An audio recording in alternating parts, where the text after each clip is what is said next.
My name's Cassandra, I'm 28, and 3 months ago, my parents forced me to donate part of my liver to my sister.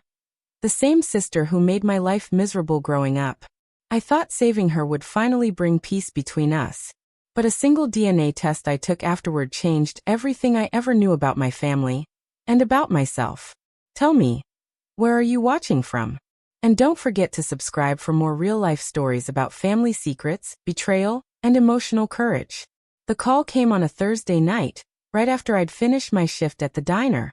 My feet hurt, my apron smelled like coffee, and all I wanted was a quiet dinner alone. But the moment my phone buzzed and I saw Mom's name, a chill ran through me. I hadn't spoken to her in nearly 5 years. For a second, I thought about ignoring it. I really did. But something, curiosity, guilt, I don't even know, made me swipe the screen. Cassandra, she said. Her voice cracked in that way I used to fall for when I was younger. Honey, it's Emily. She's in the hospital. Just hearing my sister's name made my stomach twist. I sat down on the edge of my small couch, the phone pressed against my ear like it might burn me. She's not doing well, Mom continued. The doctors say her liver's failing. They tested everyone, but you're the only match. I couldn't even process it at first. The last time I'd seen Emily, she'd told me I was a useless waste of space. Now suddenly, I was her only hope. Mom, I said slowly, my voice sharper than I intended. You do remember how she treated me, right? Silence. Then a sigh. That was years ago, Cassandra. She's sick now. You can't hold on to grudges when someone's fighting for their life. That old guilt began to creep in, like it always did when she talked like that. She had a way of making me feel like I was the problem, even when I wasn't. I left because she made my life miserable. I reminded her, though it sounded weak even to my own ears. She hurt me. You and Dad never. Cassandra, please, she interrupted, her voice trembling. We don't have time for this. You can make things right. You can save your sister. Make things right. The words hit me like a slap. After the call ended, I sat there for a long time, staring at the quiet apartment. The hum of my fridge was the only sound. Outside, I could hear cars passing, people laughing, life going on as if mine hadn't just been turned upside down. That night, sleep wouldn't come. I tossed and turned, thinking about Emily, about the way she used to shove me, mock me, and then smile sweetly whenever Mom walked in. I thought about the time she told her friends I wasn't really part of the family, just to humiliate me. And yet, I also remembered the way she cried the day our dog died. How she hugged me, really hugged me, for the first time in years. Maybe she wasn't all bad. Maybe people changed. But deep down, I knew Emily didn't change. The only thing that changed was how desperate my parents had become. By sunrise, my mind was made up. Not because I forgave her, but because I needed closure. Maybe going back would help me finally bury the past. I called Mom back that morning. I'll come, I said. But I'm not making any promises. Her relief came out in a broken laugh. Oh, thank you, sweetheart. I knew you'd do the right thing. The right thing. It always sounded more like an order than a choice. The drive home took 4 hours. The farther I got from my small apartment and closer to that old town, the heavier the air felt. It was as if every mile peeled away the distance I'd built between who I used to be and who I'd become. When the house finally came into view, I almost didn't recognize it. The paint was peeling, the mailbox hung crooked, and the front yard, where Emily once made me dig holes just to fill them again, looked wild and untended. I parked in the same spot I used to cry in as a teenager and sat for a while, gripping the steering wheel. I thought about turning back. But then Mom opened the door. Cassandra, she called, waving like it was a Sunday reunion. Her hair was grayer, her face softer, but her tone hadn't changed. It was too cheerful, too practiced. She hugged me tightly, smelling of laundry detergent and worry. It's so good to have you home. Home. The word didn't fit. Inside, everything looked the same. The pictures on the wall, the floral couch, even the same chipped coffee table from my childhood. It was like time had stopped. Except for me. Dad was sitting in his recliner, watching the news with the volume too loud. He gave me a brief nod but didn't get up. And then Mom said the words I'd been dreading. Emily's at the hospital. The doctors say the sooner we start, the better. No small talk. No catching up. Straight to business. At the hospital, everything felt sterile and strange. The smell of disinfectant filled the air. I followed Mom through hallways that echoed with footsteps and beeping monitors. When I walked into Emily's room, my heart sank. She looked pale, thinner than I remembered, her skin tinted yellow from the illness. But when she saw me, her lips curled into a weak smirk. "Never thought I'd see you again," she said softly. "Guess you finally decided to do something useful." It took everything in me not to walk out right then. Mom cleared her throat awkwardly. "She's just tired, Cassie. Don't take it personally." But I did. I always did. Emily's boyfriend, a tall guy with kind eyes, stood by her bed. "Thank you," he said quietly. "I don't know if she'd make it without you." For a second his words almost made it worth it. Almost. Later that night, I met with the doctor. He explained the surgery in simple terms. Partial liver donation, recovery time, possible risks. I nodded through it all, not sure if I was brave or just numb. Then he said something that made me pause. "It's unusual. You two are a near-perfect match. That's quite rare between siblings." He smiled like it was a good thing. But something about his tone stuck in my mind. When I got back to my room, Mom was sitting there waiting, her hands folded tightly. "I know this is hard," she said, her eyes glossy. "But you're doing the right thing. You'll see. This will bring us all together again." I almost laughed. The idea of this family being brought together was absurd. Still I nodded. Because fighting her never worked. That night, I stayed at the hospital's guest room. The thin mattress, the dim light, the sound of distant monitors. It all blurred into a strange sort of quiet. I found myself scrolling through old photos on my phone. Me at work, me with friends, laughing, alive. None of them included family. And for the first time, I realized how much lighter my life had been without them. But here I was again about to give them something they didn't deserve. In the morning, I called my best friend, Jenna. "You're actually doing it?"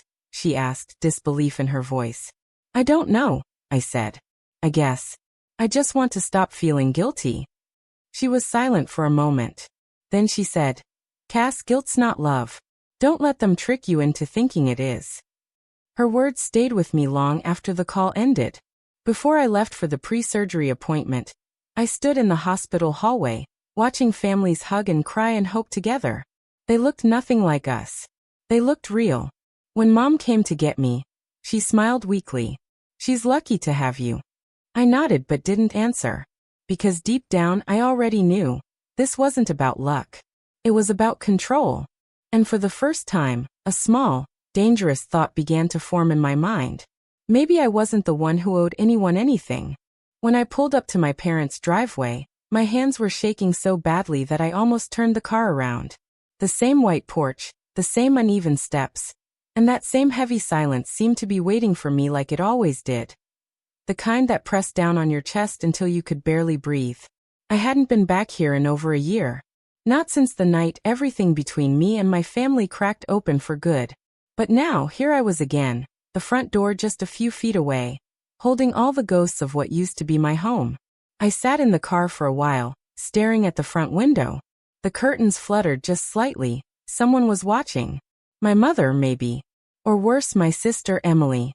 I swallowed hard, tasting the bitterness that came with her name. She was the reason I was here. The reason my life had been ripped apart. I took a deep breath, pushed open the car door, and stepped out into the thick summer air. The familiar creak of the front step met me like an old wound reopening. Before I could knock, the door swung open. Mom stood there, her expression frozen between guilt and irritation. "You finally decided to come," she said flatly. Her tone hit me like a slap, but I forced a small, careful smile. "You called. You said it was important." She stepped aside to let me in, her eyes darting toward the living room. "She's in there," she said quietly. She didn't have to say who. The scent of the house hit me as soon as I crossed the threshold. Lemon cleaner, old fabric, and that faint medicinal smell that seemed to cling to everything since Emily's surgery. Every inch of this place looked the same, yet colder somehow. Even the framed family photos lining the hallway felt distant, like they belonged to strangers. As I walked in, Emily's voice broke the silence. Wow. Look who decided to show up. She was sitting on the couch, wrapped in a soft blanket, her phone glowing in her hand. Her face looked pale but sharp, the same smirk curving her lips that used to make me feel small when we were kids. "Hi, Emily," I said quietly, trying to keep my voice steady. She tilted her head, her eyes sweeping over me like she was inspecting a stranger. "You look different. Guess guilt does that to people." The words cut deep, but I refused to let her see how much they hurt. "I'm not here to fight," I said. "Then what are you here for?" she shot back. "To make yourself look good? Or to check if your precious liver's still doing fine inside me?" Mom's sharp intake of breath filled the silence. "Emily," she hissed, but Emily only shrugged, never taking her eyes off me. I clenched my jaw, forcing myself to breathe slowly. "You think I wanted to do that?" I said, my voice trembling. "You think I chose to give you my liver?" Emily's smirk faded, replaced with something colder. "You didn't have a choice. Mom and Dad made sure of that." Her words echoed through me like a cruel reminder, because she was right. I hadn't had a choice. When the doctors said Emily's life depended on a transplant, my parents didn't even ask. They just decided. They had told me it was my duty, that it was what good daughters did for family. But the truth was Emily had never treated me like family. Mom's voice broke through my thoughts. "Girls, please. This isn't the time." I looked at her, realizing for the first time how tired she looked. Her hair had gone grayer, her posture slightly bent. Still, the same tension filled the room, the kind that had always existed between us. "I didn't come to argue," I said softly. "I came because you said there was something I needed to know." Mom hesitated, glancing at Emily, who rolled her eyes and turned her attention back to her phone. "Maybe we should talk in the kitchen," she murmured. As I followed her, I noticed how the house felt smaller now. Or maybe I'd just outgrown the version of myself who used to belong here. The walls, the photos, the ticking clock, everything carried a heaviness I couldn't shake. Mom busied herself with a kettle, avoiding my gaze. "Your father's at work," she said quietly. "He didn't know you were coming." I frowned. "You told me he wanted to talk." She paused, then sighed. "He does. But there's been tension lately. Between him and Emily." I almost laughed. When hasn't there been tension in this house? She didn't answer. Instead, she set 2 mugs on the table, her hands trembling slightly. I noticed how she couldn't look me in the eye. Something was wrong, more wrong than usual. "Mom," I said, leaning forward. "Why did you really call me?" She finally met my eyes, her expression conflicted. "There's something I didn't tell you. About the surgery. About what happened after." My heart skipped. "What do you mean?" Before she could answer, Emily's voice cut through from the doorway. "Oh, stop making her paranoid, Mom. You're going to ruin your big secret." I turned sharply. "What secret?" Emily smirked, her tone dripping with sarcasm. "Guess you'll find out soon enough, perfect little donor." I could feel my pulse pounding. The room suddenly felt too small, the air too thick. "Emily, what are you talking about?" She shrugged, walking past us to grab a glass of water. "Ask Mom. She's the one who's been hiding things." Mom's face went pale. "Emily, that's enough." But I couldn't let it go. "No. I deserve to know. What are you hiding from me?" Mom's lips pressed into a thin line. "It's complicated." I stood up, my voice rising. "Then uncomplicate it." The sound of my own voice startled me. It wasn't anger, not really. It was desperation. I had given up part of my body for Emily. I had nearly died to save her. And yet, standing here now, it felt like I had lost everything. My health, my peace, and my place in this family. Finally, Mom whispered. "The hospital called a few weeks after the surgery. They said there was a discrepancy in the DNA results." The words hit me like a blow. "DNA results?" She nodded slowly. "They run routine checks for compatibility. But they found something unexpected. I didn't know how to tell you." I stared at her, my mind spinning. "What are you saying?" Emily's voice came from behind me, sharp and cold. "She's saying you're not really one of us." The room fell silent. Mom's eyes filled with tears. "That's not what I meant." But I couldn't hear anything after that. The floor felt like it was tilting beneath me. My breath came in short gasps. Not one of them. I had lived my whole life trying to earn their love, their approval, sacrificing everything for it. And now they were telling me I didn't even belong to them? My knees weakened, and I gripped the edge of the table to steady myself. You knew, I whispered. All this time. Mom shook her head, crying now. I found out after you were born. We never meant for you to feel different. You were ours in every way that mattered. But her words didn't reach me. All I could think about was every moment they had made me feel like an outsider. Every time Emily had been praised while I was compared, blamed, or ignored. And now it all made sense. Emily folded her arms, smirking faintly. Guess that explains why Dad never saw you as his favorite. I turned toward her, the world narrowing down to just her face. The girl who had taken everything from me and still wanted more. You knew. Her silence said enough. I backed away slowly, my hands shaking. I shouldn't have come here, I said, barely above a whisper. Mom tried to reach for me, but I stepped back. Cassandra, please. But I couldn't stay another second in that house. The walls felt like they were closing in, filled with memories that no longer belonged to me. As I walked out, I could still hear Emily's voice behind me, soft, almost mocking. Guess family really is what you make it, huh? The front door slammed behind me, and for the first time in years, I didn't feel guilt for walking away. Only shock. Only emptiness. And the hollow echo of a truth I wasn't ready to face, that everything I thought I knew about who I was, had just been shattered. The day of the surgery arrived faster than I expected. I remember standing in front of the hospital mirror, my reflection looking pale and tired under the harsh fluorescent lights. My hands trembled slightly as I tied my hair into a loose bun, the sterile scent of disinfectant filling the air around me.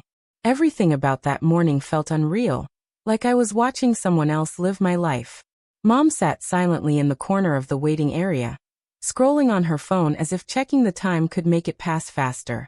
Dad avoided eye contact, his jaw tight, his fingers tapping restlessly on the chair arm. I wanted one of them to say something, anything. But the silence between us was louder than the ticking clock on the wall. When the nurse called my name, I froze. My heart pounded against my ribs, and for a second, I thought I might back out. But then I saw my sister, lying on the gurney, her eyes half open, looking fragile yet entitled. Don't make a big deal out of this, she murmured, her voice weak but sharp enough to sting. I swallowed hard and forced a smile, pretending her words didn't cut as deep as they did. As they wheeled me toward the operating room, the chill in the air hit me. The sound of the wheels squeaking echoed down the hallway, each rotation matching the rhythm of my heartbeat. The nurse's voice was soft, reassuring, but I barely heard her. My mind replayed everything that had led to this moment. The arguments, the guilt trips, the late-night pleas from my parents. And here I was, giving up a part of myself for someone who had never truly cared about me. The lights above blurred into bright circles as the anesthesiologist adjusted the mask over my face. Just breathe in slowly, he said. I tried to focus on his calm tone, but all I could think about was how unfair it felt. My last thought before the darkness swallowed me was a question I didn't want to ask. Would they love me more after this? When I woke up, the world was hazy. My mouth was dry, my throat sore, and my side burned like fire. The steady beep of the monitor was the only sound I could make sense of. I blinked, trying to adjust to the light, and then I saw her, my sister, sitting up in her bed across the room, laughing softly with my parents. They hadn't even noticed I was awake. I lay there quietly, every word they exchanged slicing through me. Mom brushed a strand of hair from my sister's forehead and said, "You're our miracle." My dad nodded, pride glowing in his eyes. I wanted to cry, but the pain in my side made it hard to move. Hours later, a nurse came by to check on me. "You did great," she said with a warm smile. "Your liver's functioning beautifully in your sister's body. You saved her life." I nodded weakly, forcing a smile, though my chest felt hollow. Everyone kept talking about how I had saved her, but no one asked if I was okay. No one cared about the girl in the other bed who had just lost a part of herself. The next few days were a blur of painkillers, sleepless nights, and distant chatter. My parents spent most of their time in my sister's room. barely glancing in my direction when they passed by. I tried to convince myself it didn't matter, that I'd done something good, something selfless. But deep down, a small voice whispered, "You were just convenient." One evening, a young doctor came to check on my recovery. He adjusted the 4 and glanced at my chart. "You're healing well," he said, his tone kind but professional. Then, hesitating for a moment, he looked at me. "You must really love your sister." I let out a soft laugh, bitter and short. "Love," I repeated quietly. "I guess that's one way to put it." He smiled politely, unaware of the storm behind my calm expression. As soon as he left, I turned my head toward the wall, tears slipping down my temples. When I was finally discharged, the nurse helped me to the wheelchair. I waited by the hospital entrance, my discharge papers clutched tightly in my hand. Minutes passed. Then an hour. My parents still hadn't come. Eventually, I asked the nurse if she could call them, and she returned with an apologetic look. "They're still with your sister," she said softly. "She's having some post-surgery nausea. They'll be down soon." I nodded, pretending it was fine. But the truth burned. I had given them everything, and yet somehow I was still invisible. When they finally appeared, my dad looked impatient. "Come on, Cassandra," he said. "Your sister needs rest. We can't take too long." That ride home felt endless. My sister was lying across the back seat, her head on Mom's lap, while I sat up front, clutching my stitches and staring out the window. Every bump in the road sent pain shooting through me, but no one noticed. Not once did anyone ask if I was okay. At home, the imbalance became even more obvious. My sister had the biggest room, with new sheets and soft pillows. Mom fussed over her meals, making sure everything was perfect. I, on the other hand, was told to rest quietly in the guest room, because my presence apparently made her anxious. The nights were the worst. The pain from my incision kept me awake, but it wasn't just physical. I lay there, staring at the ceiling, wondering if I had made a mistake. I had hoped the surgery would change something, maybe earn their love or respect. Instead, it had only deepened the distance. One morning, a small argument broke out in the kitchen. I had asked Mom for help with my bandages, and she sighed heavily before saying, "Can't you be a little more independent? Your sister has it worse." That sentence shattered something inside me. I didn't argue. I just nodded and did it myself, even though the pain made my hands shake. Days turned into weeks. My body healed slowly, but my heart didn't. I began noticing things I hadn't before. The way my parents always praised her for being strong. The way they spoke about her recovery as a miracle story, while mine was an afterthought. Then one evening my sister knocked on my door. Her tone was unusually soft. "Thanks for what you did," she said, her eyes flickering with something I couldn't name. "But don't expect things to change between us." It wasn't gratitude, it was a warning.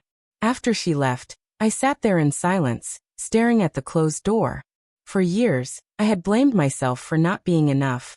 Not pretty enough, not successful enough, not lovable enough. But that night, I realized something important. It wasn't me who was lacking. It was them. Still, I couldn't shake the feeling that something deeper was wrong. There were whispers between my parents, late-night phone calls they didn't want me to hear. Once, I overheard Dad saying something about needing to keep things quiet and not letting her find out. At the time, I didn't know what it meant. But that uneasy feeling, that something wasn't right, kept growing stronger. I had already lost a piece of myself to save my sister's life. I didn't know then that the real wound, the one no surgery could fix, was yet to come. And when the truth finally came out, it would make everything I'd done feel like a cruel joke. I couldn't shake the feeling that something was wrong. Even after the pain from my surgery had faded, the unease in my chest only grew heavier. The house was quiet most nights, but not peaceful. It was the kind of silence that hummed with secrets, like the walls themselves were whispering things I wasn't supposed to hear. I tried to ignore it at first. I told myself I was just tired, still recovering. But that uneasy feeling wouldn't go away. It followed me from room to room, in the creak of the floorboards, in the hush that fell whenever I entered a conversation. My parents avoided my eyes. My sister, now walking around like a fragile queen, kept glancing at me with something between guilt and disdain. One night, after everyone had gone to bed, I sat by my window and stared at the old oak tree in the yard. The moonlight cast long shadows across the walls, and I could see the outline of the attic window above. That window had always been locked. I hadn't been up there since I was a child. I remembered how, when I was 10, I'd asked Mom what was inside. She'd smiled too quickly and said, "Just old junk, honey. Nothing worth climbing for." But suddenly, I wanted to know. Maybe it was the stillness of the night or the restless ache in my chest, but I couldn't stop thinking about that locked attic door. The next morning, the opportunity came quietly. My parents had gone grocery shopping, and my sister was asleep in her room. The house was mine for a few hours. My pulse quickened as I walked up the creaky staircase, every step making the wood groan under my weight. The closer I got, the colder the air felt. The attic door stood at the end of the hallway, half hidden behind an old standing lamp. The brass handle was dusty, and the lock looked ancient. I hesitated, wondering if I was crossing a line I couldn't come back from, but then I remembered the whispers, the lies, and the way no one could meet my eyes after the surgery. I checked the hallway once more to make sure I was alone, then grabbed a bobby pin from my pocket. After a few shaky tries, the lock gave way with a soft click. My heart jumped. The door creaked open slowly. The smell hit me first, a mix of dust, old paper, and something faintly metallic. I switched on the attic light, and it flickered to life, revealing a maze of boxes and old furniture covered in sheets. It looked like time had stopped up here. I started searching through the boxes, unsure of what I was even looking for. Old photo albums, yellowed letters, baby clothes, all scattered like forgotten memories. Then in the far corner, I saw a box labeled in faded black marker, "Cassandra, keep private." My breath caught in my throat. Why would there be a box with my name on it hidden in the attic? I dragged it into the light and opened the lid.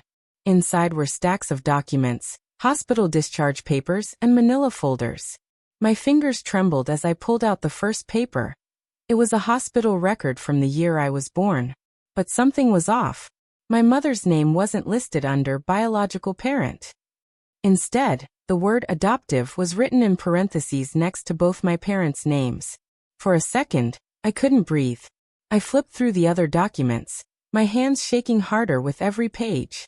There were adoption forms, signatures, and a birth certificate that didn't match the one I had in my memory box.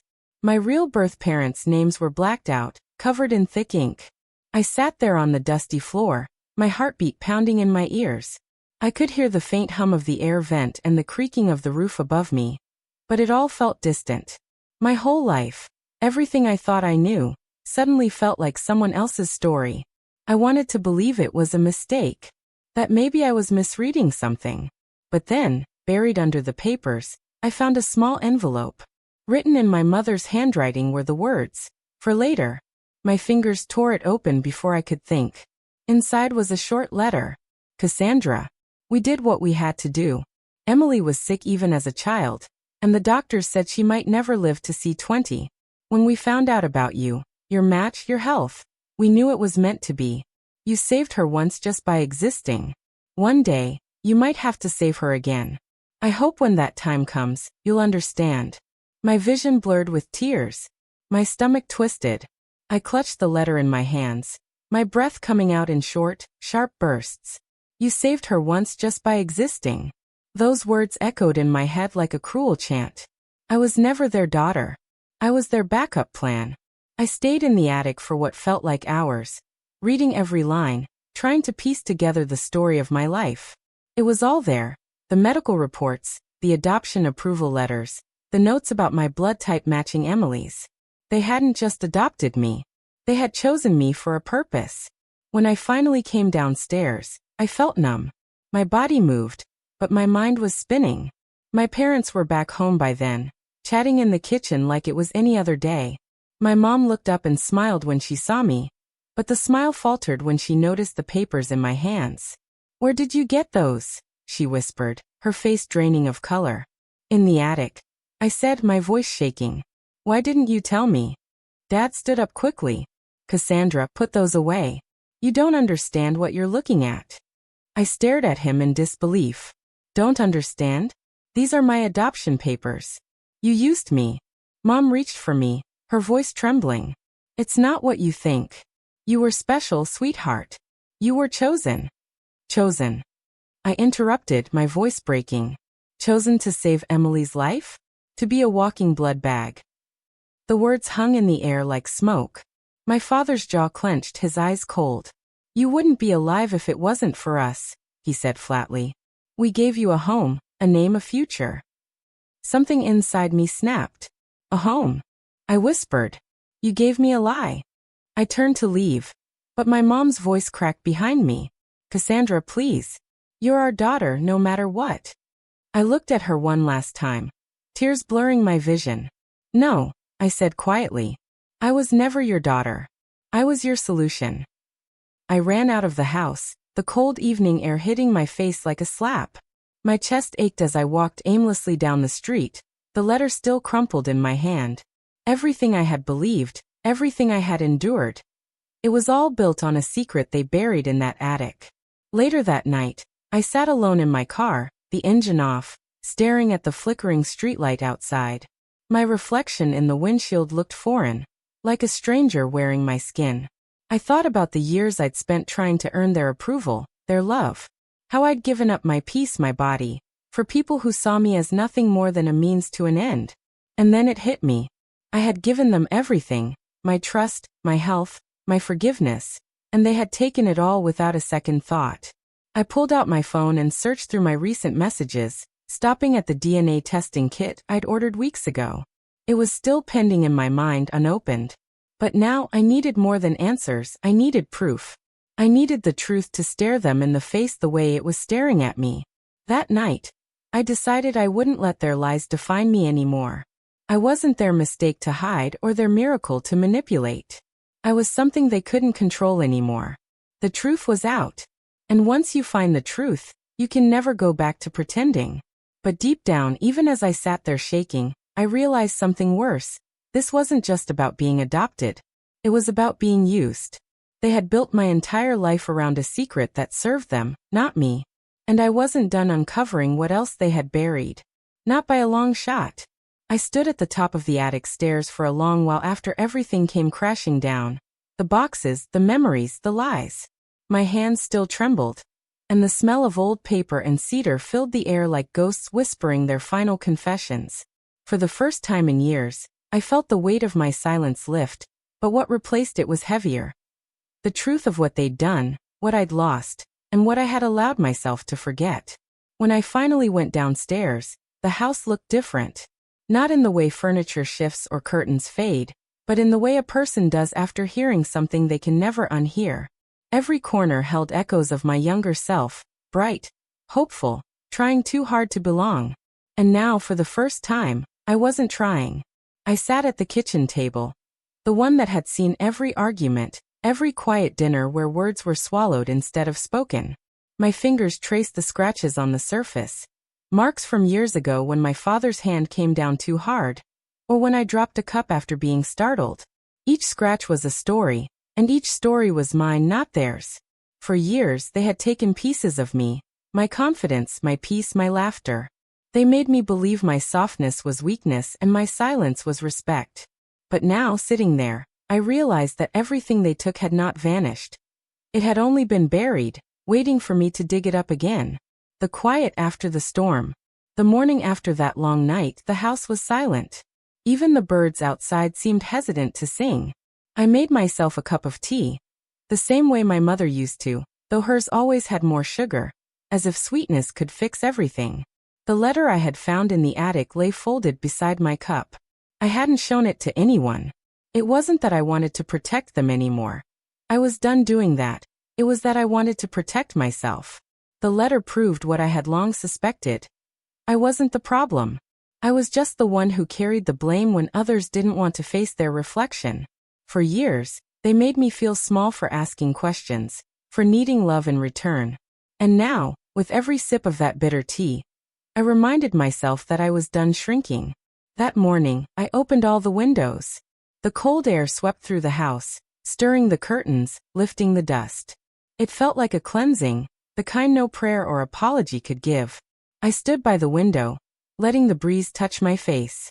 For the first time, I wasn't afraid to breathe deeply. A visit I didn't expect. By noon, there was a knock at the door.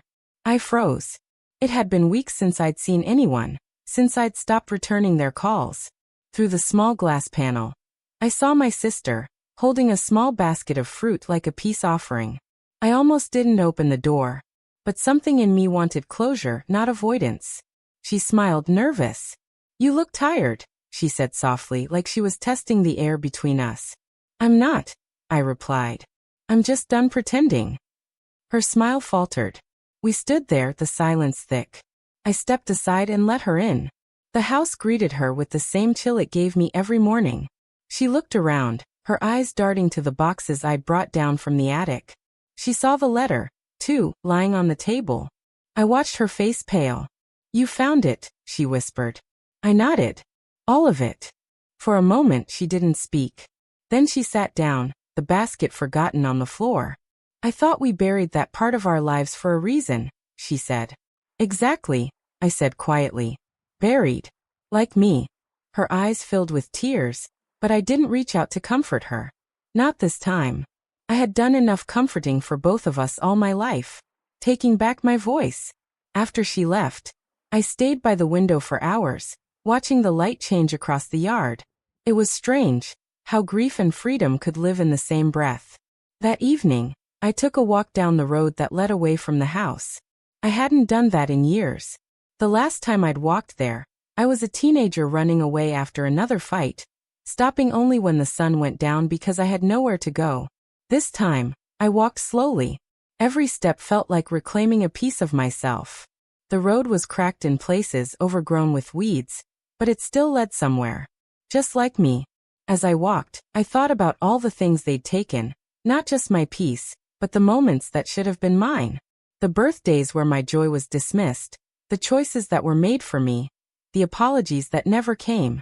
But now, as the wind rustled the trees and the scent of rain lingered in the air, I realized something.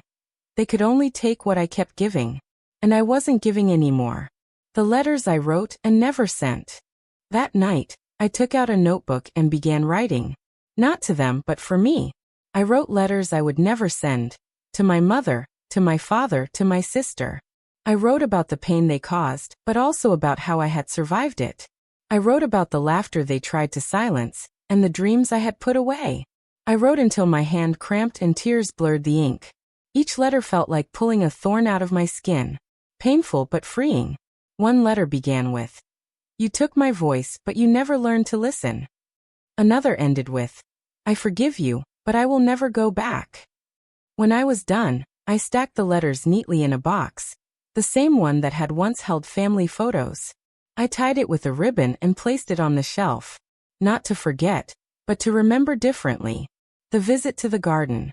A few days later, I went out to the small garden behind the house, the one my mother used to tend before she grew too tired. The soil was dry, the plants wilted. But as I knelt and touched the earth, I felt something stir inside me. I dug my fingers into the dirt and started clearing the weeds. It wasn't about saving the plants. It was about proving to myself that something could still grow here. Hours passed.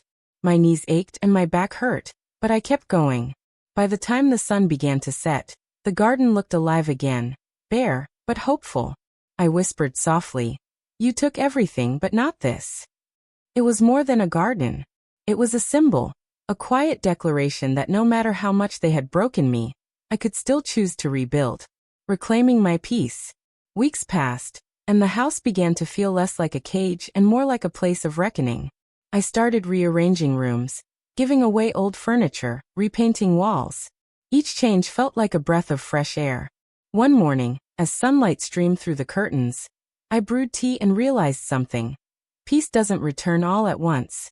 It comes quietly in small moments. A clean room, a full breath, a night without tears. I didn't need anyone's permission to be happy. I didn't need validation to exist. I took back my peace in ways they would never understand. By choosing calm over chaos, forgiveness over bitterness, and life over their version of it. The day I left, it wasn't a dramatic exit. I didn't slam doors or make speeches. I simply packed a small bag, locked the front door, and left the key under the mat. The house had taken enough of me. It didn't deserve my goodbye. As I walked down the path, the air felt lighter. The road stretched ahead, endless and open. I didn't know exactly where I was going, but I knew what I was leaving behind. Not just a house, but the version of myself that lived only to please others. And somewhere deep inside, I heard my own voice again, steady, calm, and free. Epilogue. What I took back. Looking back now, I see it clearly.